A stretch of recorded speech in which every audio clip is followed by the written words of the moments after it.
Hello बच्चों, आप सभी का स्वागत है आपके अपने यूट्यूब चैनल विशाल बाबू सोनी ट्रिकी मैथ्स पर और एप्लीकेशन एक अकेडमी पर। बच्चों, हम पढ़ रहे थे संख्या पद्धत, जो हमारे 9th के टॉपिक का पहला चैप्टर है गणित में। और नंबर सिस्टम हम पढ़ रहे थे। इसमें हमने जाना था संख्या किसे कहते हैं, कौन कौन सी संख्या होती हैं, वास्तविक संख्या और कौन सी संख्या बाबू हमने पढ़ा था, काल्पनिक संख्या। वास्तविक संख्या भी हमने पढ़ा था, दो प्रकार की होती हैं, एक परिमेय और एक अपरिमेय। परिमेय संख्या किसे कहते हैं और अपरिमेय किसे संख्या किसे कहते हैं। इसके बाद में हमने जाना था सम संख्या क्या है, विषम संख्या क्या है, भाज्य संख्या क्या है, अभाज्य संख्या क्या है, सहभाज्य संख्या क्या है। इन सब संख्याओं के बारे में बाबू हमने क्लास 1 में पढ़ रखा है, नहीं इसके पहले वाली क्लास में। तो जो बच्चे आज हमारे नए जुड़े हैं चैनल पर, नए नए जुड़े हुए हैं, वो देख रहे हैं, तो अभी डिस्क्रिप्शन में पहले क्लास का लिंक दे दूंगा, तो आप देख लीजिएगा। ठीक है, तो आइए आज चलते हैं आगे, पढ़ते हैं। कुछ चीज़ें बेसिक हैं, उनको हम थोड़ा रिकैप कर लेते हैं, रिवीजन कर लेते हैं। क्या चीज़ थी, सबसे पहले आपको जानना था प्राकृतिक संख्या। तो बाबू प्राकृतिक संख्या में हमने जाना था कौन संख्या, प्राकृतिक संख्या। प्राकृतिक संख्या का मतलब वह संख्या जो गिनने में प्रयुक्त की जाती है उसे प्राकृतिक संख्या कहते हैं। इसमें आपका आएगा 1 2 3 4 5 6 डॉट डॉट, ये इन्फाइनिट तक जाएगा। ठीक है, इन्फाइनिट लेकिन प्राकृतिक संख्या नहीं है, इस बात को आप ध्यान रखिएगा। प्राकृतिक संख्या का मतलब नेचुरल नंबर। नेचुरल नंबर किसे कहते हैं, वह संख्या है जिनका यूज हम गणना में करते हैं, यानी वस्तुओं की या किसी व्यक्तियों की, स्थान की, यानी कोई चीज़ हमें काउंट करना हो, गणना करना हो, तो जिन नंबर्स का हम प्रयोग करते हैं उन्हें हम नेचुरल नंबर यानी प्राकृतिक संख्याएं कहते हैं। नेचुरल नंबर्स यानी प्राकृतिक संख्या कहते हैं। इसमें क्या आता है बाबू, 1 2 3 4 5 6 7 8 9 10 11 12, बाकी डिटेल हम पढ़ लिया है। एक अंक की सबसे छोटी संख्या क्या है, 2 अंक की क्या है, 3 अंक की छोटी बड़ी, ये सारी चीज़ें हमने पढ़ लिया। आज थोड़ा सा रिकैप करना है, इसलिए थोड़ा तेज पढ़ा रहे हैं। पहला हमने प्राकृतिक संख्या जान लिया था, इसके बाद में बेटा हमने समझा था पूर्ण संख्याएं। कौन सी संख्याएं, पूर्ण संख्याएं। पूर्ण संख्याएं देखो कौन कौन सी आती हैं। पूर्ण संख्याओं में अगर देखा जाए तो पूर्ण संख्या में अगर देखा जाए तो पूर्ण संख्या में आएगा पूर्ण संख्या। तो पूर्ण संख्या में बाबू इन्हीं को अगर हम जीरो से स्टार्ट कर दें, 0 1 2 3 4 5 6 7 डॉट डॉट लिख दें, तो ये आपकी पूर्ण संख्याएं बन जाएंगी। क्या बन जाएंगी, पूर्ण संख्याएं। क्लियर है। तो आप यहाँ से आपके एक्सरसाइज में यह सवाल पूछा जाता है ट्रू फॉल्स में, सही या गलत में। कहता है कि सभी प्राकृतिक संख्याएं पूर्ण संख्याएं होती हैं, ये बात सही है कि गलत। क्या कहा हमने, सभी प्राकृतिक संख्याएं, बताओ हमें, सभी प्राकृतिक संख्याएं पूर्ण संख्याएं होती हैं, पूर्ण संख्याएं होती हैं, संख्याएं होती है। ये आपका सवाल ट्रू फॉल्स में पूछा जाता है। तो क्या कहा सवाल ने कि सभी प्राकृतिक संख्याएं। तो बाबू अगर ध्यान से आप देखो तो यहाँ सभी प्राकृतिक संख्याओं के बारे में कह रहा है।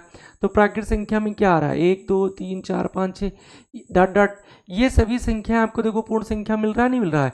1 2 3, यहाँ 4 नहीं लिखा है, लिख लीजिएगा थोड़ा, 1 2 3, और ये रहेगा, क्या रहेगा, 4 5 6 रहेगा इसमें। ठीक है, तो इसमें अगर बाबू ध्यान से हम बात को समझे तो क्या है, जितनी भी प्राकृतिक संख्याएं हैं देखो आप गौर से, ये पूर्ण संख्याओं मिल रही है। तो यही बात ये लैंग्वेज भी कह रहा है कि सभी प्राकृतिक संख्याएं पूर्ण संख्याएं होती हैं। जितनी भी प्राकृतिक संख्या है वो सभी कहाँ मिलेंगे, पूर्ण संख्या मिलेंगी। देखो मिल रहा है, नहीं मिल रहा है। तो सभी प्राकृतिक संख्याएं पूर्ण संख्याओं मिल रही हैं, तो इसका मतलब ये कथन हमारा क्या है, सही है, सत्य है। क्लियर है। यहीं पर अगर ये दूसरा सवाल कह देता कि सभी पूर्ण संख्याएं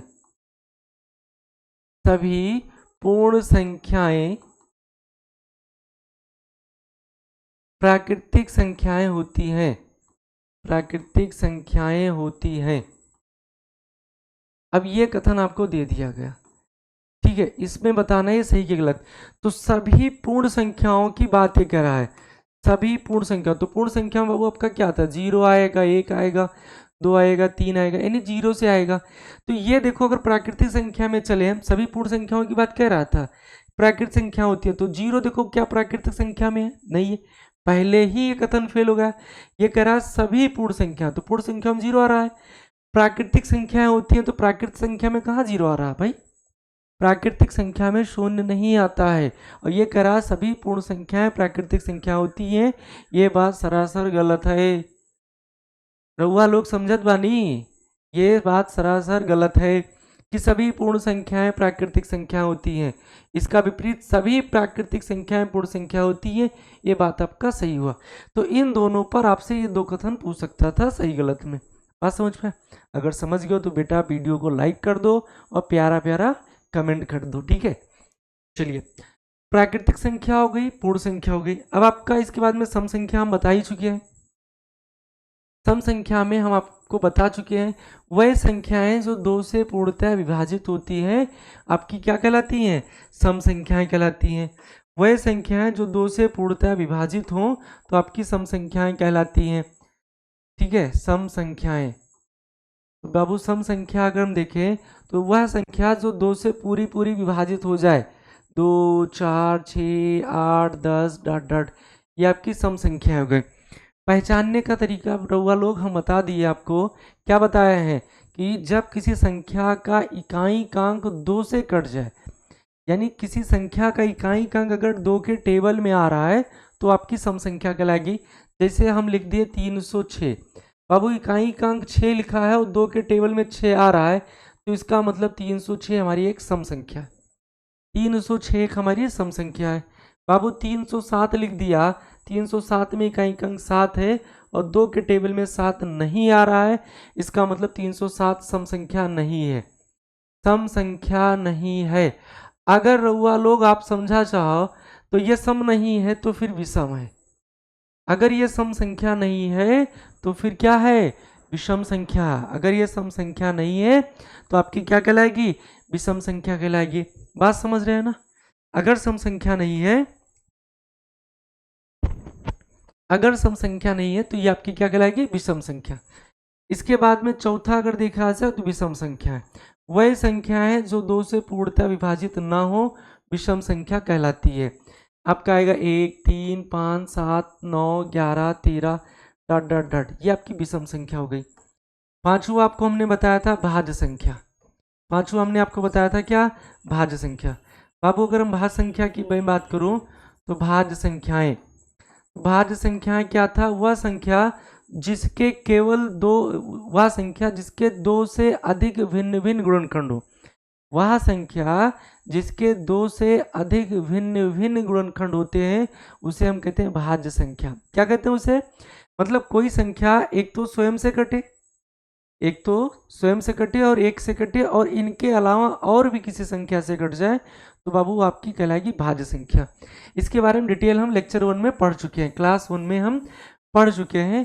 तो भाई जो हमारे आज नए बच्चे जुड़ रहे हैं चैनल पर, तो पहला काम तो करें, चैनल को सब्सक्राइब कर दें, लाइक कर दें, प्यारा प्यारा कमेंट कर दें और डिस्क्रिप्शन में जाकर पहली क्लास का वीडियो लिंक हमने दे रखा है, आप जाकर देख लीजिए, ठीक है। जैसे मान लिया 6 लिखा तो बाबू 6 1 से कटेगा, 6 6 से कटेगा, ये अन्य संख्या आपका 2 से भी कट रहा है और 3 से भी कट रहा है, तो इसका मतलब 6 भाज्य संख्या है। या ऐसे भी आप कह सकते हो जब किसी संख्या के 2 से अधिक भिन्न भिन्न गुणनखंड होते हैं तो उसे हम भाज्य की संख्या कहते हैं। भाज्य संख्या में अगर देखा जाए तो आपका 4 आएगा, 6 आएगा, 8 आएगा, 9 आएगा, 10 आएगा, 12 आएगा, 14 आएगा, इस तरीके से भाज्य संख्या हो जाएंगी। क्लियर है?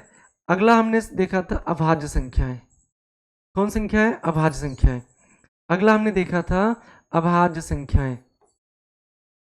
अभाज्य संख्याएं, अभाज्य संख्या ठीक इसका उल्टा है, वह संख्या जिसके केवल दो भिन्न भिन्न गुणनखंड हो, वह संख्या जिसके केवल दो भिन्न भिन्न गुणनखंड होते हैं उसे हम कहते हैं अभाज्य संख्या। यानी कोई संख्या सिर्फ अपने आप से कटे या फिर एक से कटे और किसी अन्य संख्या से पूर्णतः विभाजित ना हो तो आपकी कहलाती है अभाज्य संख्या। जैसे 7 लिखा है, बाबू 7 1 से कटेगा, 7 7 से कटेगा, अन्य किसी संख्या से नहीं कट रहा है पूरा पूरा, तो इसका मतलब 7 आपकी अभाज्य संख्या है। इन सब के बारे में और डिटेल से पढ़ रखा है, लेक्चर 1 आप देख लीजिए, डिस्क्रिप्शन में लिंक दिया हुआ है। 2 3 5 7 11 13 17 19, ये बाबू ये सब आपकी अभाज्य संख्या है। इसके बाद में 7वां नंबर हमने देखा था सहअभाज्य संख्या। सहअभाज्य संख्याएं, सहअभाज्य संख्याओं में क्या था, ऐसी दो संख्याओं का युग्म जिनका एचसीएफ 1 हो। ऐसी दो संख्याओं का युग्म जिसका एचसीएफ क्या हो, 1 हो। जैसे हमने ले लिया 3 और 5, क्या ले लिया भाई, 3 5। तो 3 और 5 दो संख्याओं का युग्म है, इनका अगर मासा निकाला गया तो 1 आ रहा है, तो इसका मतलब 3 और 5 सहअभाज्य संख्या है। 3 और 5 कौन संख्या है, सहअभाज्य संख्या है। 7 और 11 ले लिया, 7 और 11 ले लिया, 3 और 4 ले लिया, ये आपकी सहअभाज्य संख्या हो जाएंगी। क्या हो जाएंगी, सहअभाज्य संख्या हो जाएंगी। इसके बाद में आपको देखना है, क्या देखना है प्यारे, ट्विन प्राइम नंबर। 8वां नंबर है ट्विन प्राइम नंबर, जुड़वा अभाज्य संख्याएं। जुड़वा अभाज्य संख्याएं, जुड़वा अभाज्य संख्या। जुड़वा अभाज्य संख्या क्या था कि जब किन्हीं दो संख्याओं का मासा 1 हो, ये तो भी हमने अभाज्य संख्या उस अभाज्य बताया था, जब किन्हीं दो संख्याओं का मासा 1 हो तो वो कहलाती है सहअभाज्य संख्या। अब हमें पढ़ना है जुड़वा अभाज्य संख्या, ट्विन प्राइम नंबर्स, जुड़वा अभाज्य संख्या है। इसमें भी वही चीज है, ऐसी दो संख्याएं जिनका एचसीएफ यानी महत्तम समापवर्तक 1 हो और उन दोनों के बीच का अंतर 2 हो, उन दोनों संख्याओं के बीच का अंतर प्यारे 2 हो, तो आपकी कहलाती है twin prime numbers. Twin prime number, जैसे हमने लिख दिया 3 और 5, यही एग्जाम्पल हमने सहअभाज्य में भी लिखा था। तो इसका मतलब 3 और 5, देखो दोनों का एचसीएफ 1 आ रहा है प्यारे, इसका अगर एचसीएफ देखा जाए तो एचसीएफ 1 आ रहा है, और डिफरेंस अगर देखा जाए इसमें तो 5 में से 3 घटा दो तो 2 आ रहा है, 5 में से 3 घटा दे तो 2 आ रहा है। तो अगर ये दोनों कंडीशन किसी से पेयर पर लग रहा है, जोड़े पर लग रहा है, युग्म पर लग रहा है, तो आपका कहलाएगा जुड़वा अभाज्य संख्याएं या जुड़वा अभाज्य संख्या। क्लियर हुआ बात। इसके बाद में हम देखे थे परिमेय संख्या, अगला नंबर था परिमेय संख्या। बहुत ही प्यारा सा कॉन्सेप्ट हमने आपको समझाया था कि वह संख्याएं जिन्हें हम p बटा क्यू के रूप में लिख सकते हैं। बोलो हमारे साथ, हाँ छुटकू तुम बोलो, हाँ तुम पढ़ नहीं रहे हो, ध्यान से मेरी बात को सुनो। वह संख्याएं, हाँ बोलो, वह संख्याएं जो p बटे क्यू के रूप में लिखी जा सकती हैं परिमेय संख्याएं कहलाती हैं। क्या काम ने, वह संख्याएं जिन्हें हम p बटे क्यू के रूप में लिख सकते हैं उन्हें परिमेय संख्या कहते हैं। पहला कंडीशन प्यारे। दूसरा कंडीशन कहता है कि q शून्य के बराबर ना हो। तीसरा कंडीशन कहता है कि p और q पूर्णांक हो, p और q क्या हो, पूर्णांक हो, p और q क्या हो, पूर्णांक हो। पूर्णांक में बाबू क्या क्या आता है, हमने इसके पहले की क्लास में बता दिया, 0 1 2 3 4 डॉट डॉट, ये आपका धन पूर्णांक कहलाएगा। -1 -2 -3 डॉट डॉट डॉट, ये आपका ऋण पूर्णांक कहलाएगा। तो इन्हीं दोनों संख्याओं के समूह को ही पूर्णांक कहते हैं, यानी इसमें शून्य भी शामिल होता है, माइनस वाली संख्या शामिल होती है, प्लस वाली संख्या शामिल होती है। शून्य को कहते हैं उदासीन संख्या और शून्य एक सम संख्या भी है। तो ये बात आपको समझा दिए थे, रिवीजन भी करवा दिए। अगला आपका आपको हम बताए थे अपरिमेय संख्याएं। अपरिमेय संख्याएं प्यारे, अपरिमेय संख्या में वह संख्याएं जो p बटा क्यू के रूप में ना लिखी जा सके, p बटा क्यू के रूप में ना लिखी जा सके, रूप में ना लिखी जा सके, ना लिखी जा सके, वो आपकी कहलाती है अपरिमेय संख्या। क्या कहलाती है, अपरिमेय संख्या। एग्जाम्पल जैसे √3 ले लिया, √5 ले लिया, √7 ले लिया, √10 ले लिया, √11 ले लिया, और सबसे खास बात ये पाई होता है, विकल्प में आपके पाई ही पूछेगा। तो पाई एक अपरिमेय संख्या है। क्लियर हुआ बात। कोई समस्या हो तो बताओ आप में।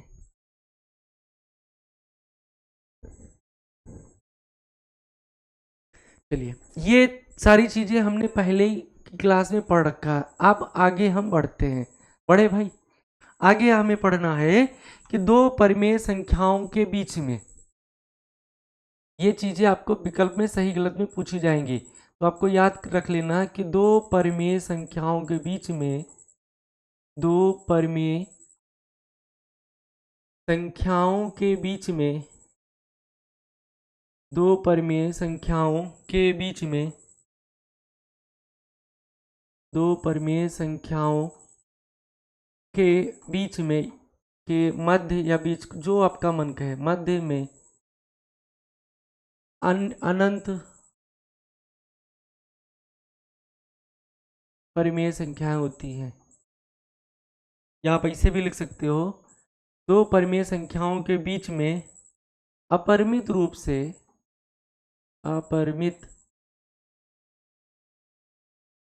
से अनेक परिमेय संख्याएं होती हैं, अनेक परिमेय संख्याएं होती हैं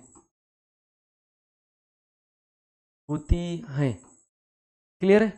दो परिमेय संख्याओं के बीच बाबू अनेक रूप से या परिमित रूप से अनेक परिमेय संख्या होती है। दो संख्याओं के बीच में कितनी परिमेय संख्या होती है? अपरिमित रूप से अनेक होती हैं, या कह सकते हो अनंत होती हैं। क्लियर हुआ? दो परिमेय संख्याओं के बीच में कितनी परिमेय संख्या होती है? अपरिमित रूप से अनेक। ठीक, या आप इसी बात को कह सकते हैं, दो परिमेय संख्याओं के बीच में अनंत परिमेय संख्या होती है। अनंत का मतलब जिसको काउंट ना किया जा सके, यानी जिसकी गणना पूरी पूरी ना की जा सके। क्लियर है? तो अब इसमें आपसे कहेगा सवाल, इसी तरीके से परिमेय तो कह दिया सवाल ने, ऐसे दो परिमेय संख्याओं के बीच में अपरिमेय पूछेगा, तो अपरिमेय भी अपरिमित रूप से अनेक होंगे। क्लियर है? अपरिमेय संख्या भी अपरिमित रूप से क्या होगी? अनेक होगी। सवाल इस पर बेटा कैसे पूछा जाता है? सवाल आपका देगा, क्या सवाल देगा? गजब का सवाल देगा। सवाल को देखिए, कहेगा कि 3 और 5 के बीच,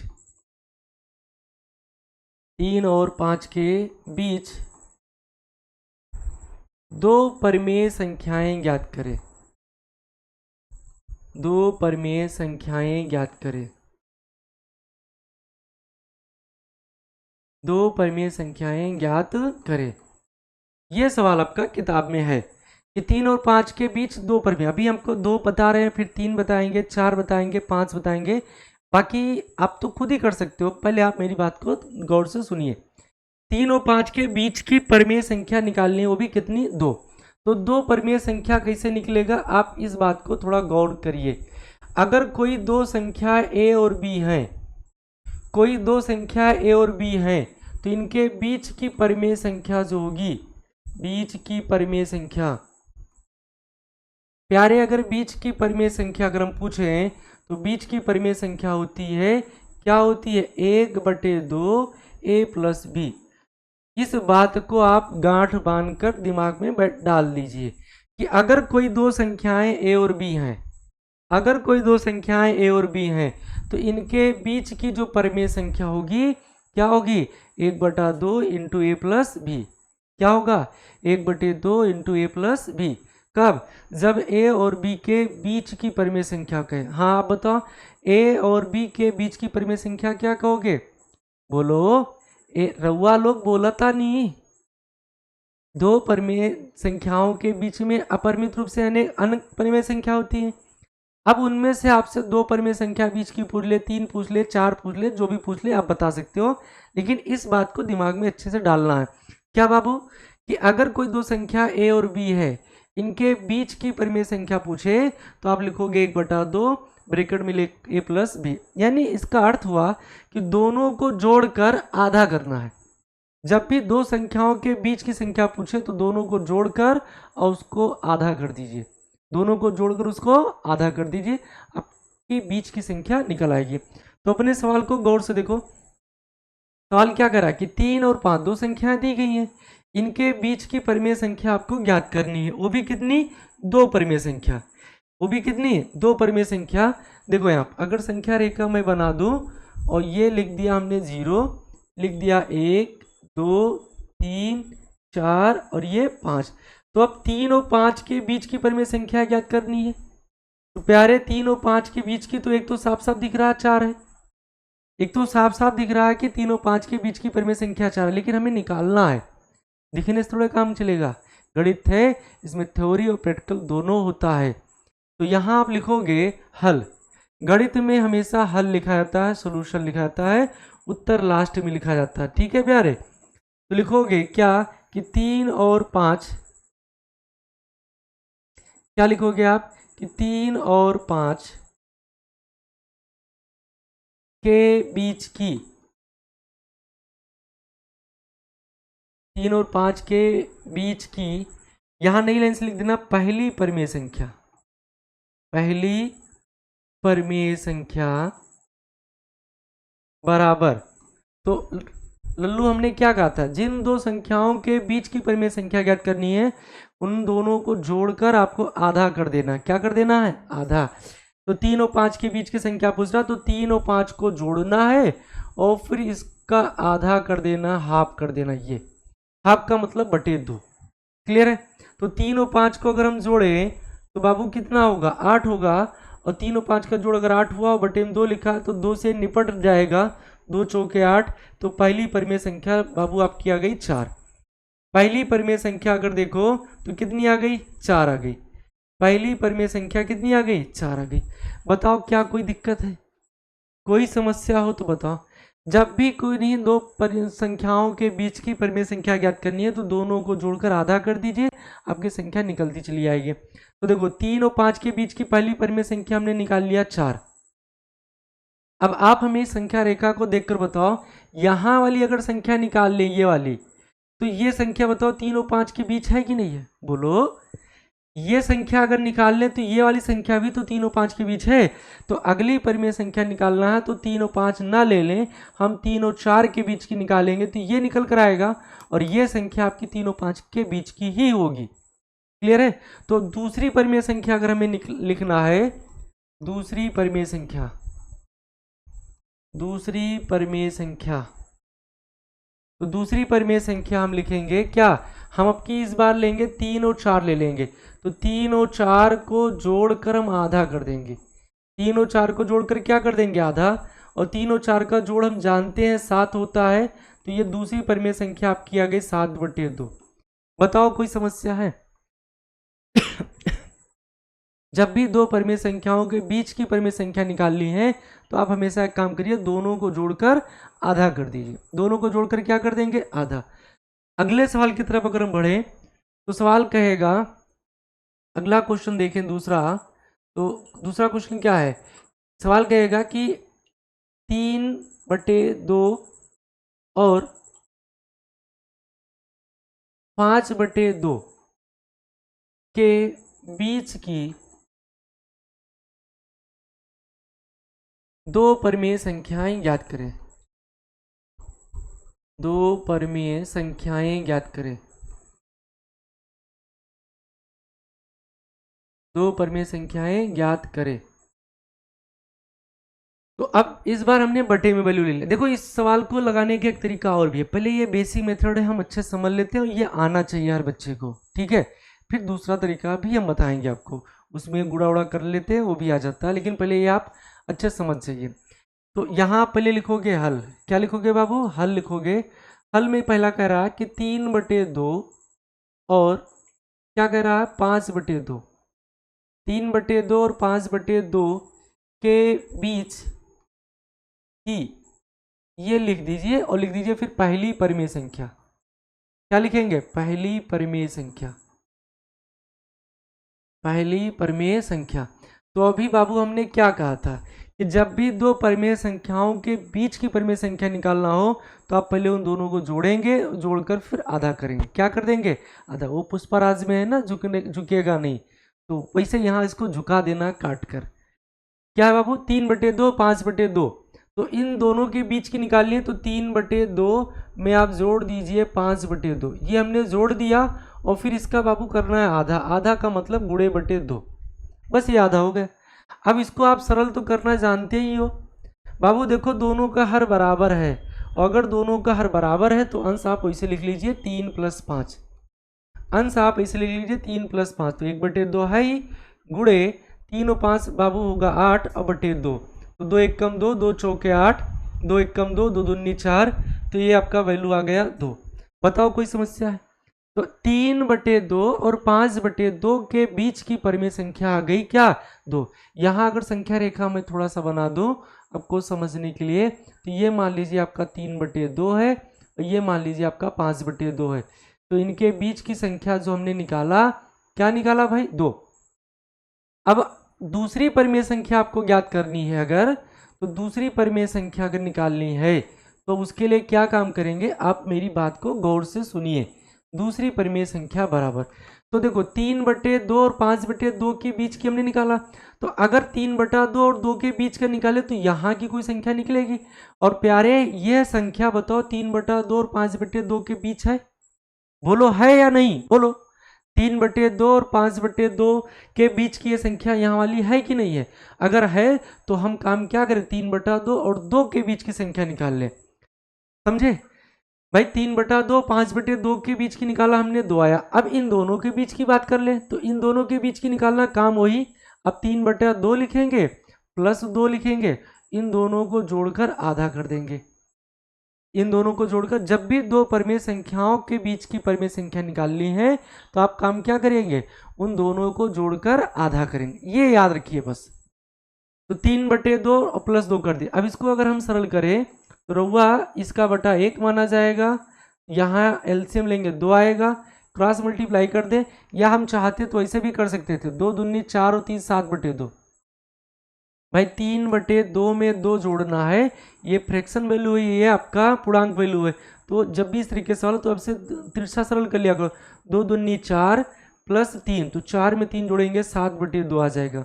और जो भाई नहीं समझ पा रहे हैं तो प्यारे आप इन दोनों का एलसीएम लीजिए, और एलसीएम लेने के बाद देखो 2 था 2 लिखा, कोई परिवर्तन नहीं हुआ, तो अंश आपका वही रह जाएगा। यहाँ हर एक है, यहाँ 2, तो 1 से 2 को भाग करेंगे 2 आएगा, और 2 से 2 में गुणा करेंगे 4 आएगा। तो कुल मिलाकर वैल्यू 1/2 गुणे 4 3 7/2, सरल होगा नहीं पूरा पूरा, तो ये आपका 7/2 दूनी 4, ये आपकी दूसरी परिमेय संख्या हो गई, और ये पहली परिमेय संख्या।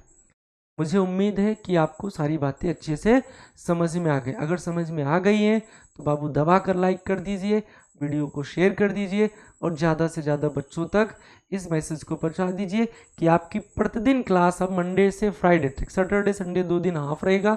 और आप केवल उन्हीं बच्चों के लिए जो यूट्यूब पर पढ़ते हैं और जो एप्लीकेशन पर पढ़ रहे हैं, तो उनके लिए संडे और सैटरडे 2 दिन की क्लास टेस्ट के नाम रहेगा। जितना मैं पढ़ाऊँगा उतना का टेस्ट आपका सैटरडे और संडे को होगा, वो भी एप्लीकेशन पर बिल्कुल मुफ्त फ्री में। तो अभी आप फटाफट प्ले स्टोर पर जाइए और एकिन अकाडमी एप्लीकेशन, एकिन में लिखिएगा AKIN, एकिन अकाडमी एप्लीकेशन है, प्ले स्टोर से आप डाउनलोड कर लीजिए। और उस पर एक फ़ायदा आपको ये भी मिलेगा, जो हमने ये सवाल लगवा दिया है इसका PDF नोट्स भी आपको एप्लीकेशन पर उपलब्ध हो जाएगा। एप्लीकेशन प्ले स्टोर पर मिलेगा, जिन बच्चों को नहीं मिल रहा ढूंढने पर तो वो वीडियो के डिस्क्रिप्शन में जाए, वहाँ पर एप्लीकेशन का लिंक हमने दे रखा है, आप वहाँ से डाउनलोड कर लीजिए। और जो बच्चे बैच को परचेज करना चाह रहे हैं तो क्लास 9 का जो बैच है वो बैच का नाम है, क्या नाम है, अर्जुना बैच। ये बैच आप परचेज कर लीजिए। इसकी फीस बहुत ही मात्र मतलब 299 रुपये का, मतलब कुछ प्राइस नहीं है, 299 रुपये है। 1 साल की वैलिडिटी, मतलब आपका जो बैच रहेगा 31 मार्च 2025 तक। बाबू 1 अप्रैल को तो आप 10 में पहुंच जाओगे, तो बैच की क्या ज़रूरत है। 31 मार्च 2025 तक वैलिड रहेगा। आपको इस एप्लीकेशन पर पूरा चैप्टर हल करवाया जाएगा, सारे सवाल करवाए गए बहुत ही सरल और आसान भाषा में। टेस्ट बाकायदा सैटरडे संडे होता रहेगा, आपको अपना रैंक भी पता चल जाएगा। क्लास में जो पढ़ाया जा रहा है वो सारा तो मिलेगा, प्लस संडे को एक्स्ट्रा आपको घर पर प्रैक्टिस के लिए दे दिया जाएगा सवाल, ठीक है। तो आज की क्लास बाबू यहीं पर समाप्त करते हैं, और रेगुलर यूट्यूब पर अभी आपकी क्लास चलेगी। आज तो ये ऑफलाइन क्लास है, कल से यानी आपका बुधवार से यानी 10 जुलाई से आपकी क्लास रेगुलर लाइव चलेगी 6 बजे, रेगुलर लाइव चलेगी कब, 6 बजे। तो बेटा ज़्यादा से ज़्यादा बच्चों तक इस जानकारी को शेयर कर दीजिए, एप्लीकेशन आप डाउनलोड कर लीजिए, इस बैच को परचेज अगर आप सक्षम हैं तो, नहीं तो यूट्यूब पर मैं पढ़ा ही रहा हूँ, ठीक है। सभी भाइयों को नमस्कार।